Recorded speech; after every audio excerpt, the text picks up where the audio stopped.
Hi everyone, my name is Harvinder Kaur. I hope you all doing well. Today I'm going to present my presentation related to play in early years. So first of all is the acknowledgement of the country.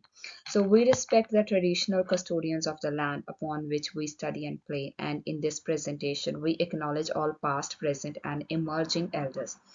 That recognition goes much further than tokenism, understanding that Aboriginal and Torres Strait Islander people have adhered to using play and story and relationship with country as they learned with children. The early years learning framework principle of respect for diversity highlight the fact that learning process is boosted when the culture of children is respected. Australian Government Department of Education. What is play? So, play is the inherent way that children learn and discover the world, thus forming the foundation of their cognitive, physical, social, and emotional growth.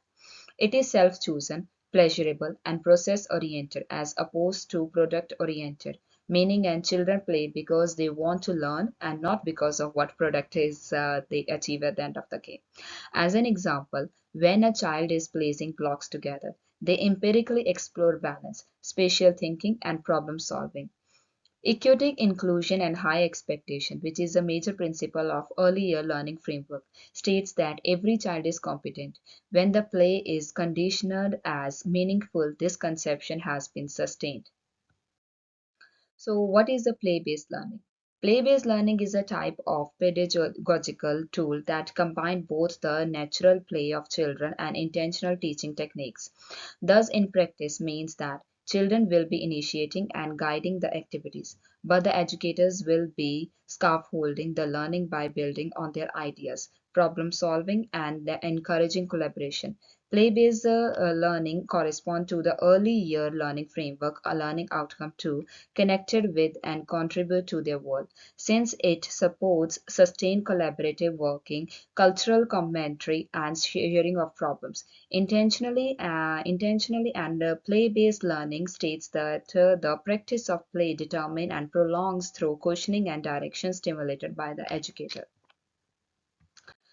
Theoretical perspectives of play. In terms of theoretical perspectives, the constructivist view of Piaget states the role of play as something that serves to actively interact with the environment and develop through specific stages in life.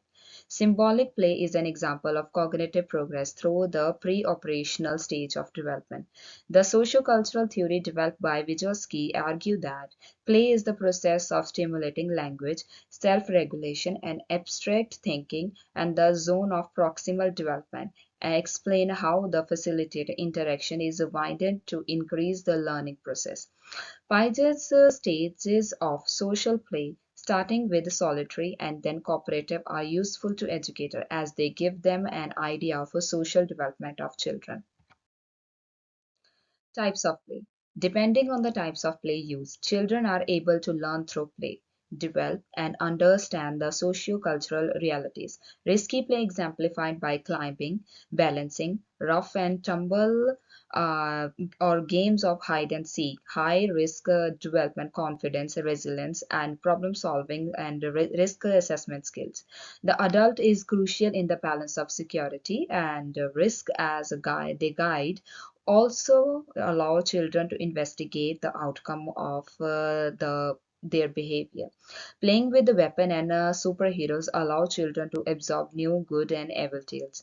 Alternative conflict resolution approaches and play creativity, thus reflecting knowledge of social conventions.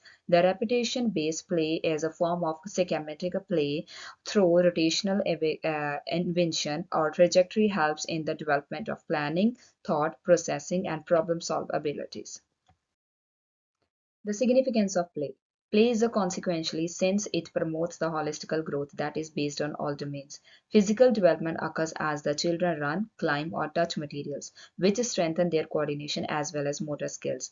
A development in cognition occurs as children move to the level of problem solving, experimenting, and creative thoughts, which agrees with the early year learning framework learning outcome 4 that Children are confident and involved learners. Socio-emotional development comes about when the children learn to work together, have emotions under control, and develop resiliency. The language development is supported by the children telling stories, playing roles, and using new vocabulary in the context of play. The assessment for learning practice of the early year learning framework is focused on the point there that play helps to get teachers to monitor and continue the development of each child.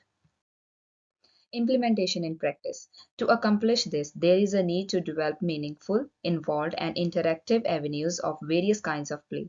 Within the framework of the dramatic play, such settings as a home corner or market stall equipped with the props lead to creativity, empathy, and the expression of cultures and consequently facilitate learning outcome too.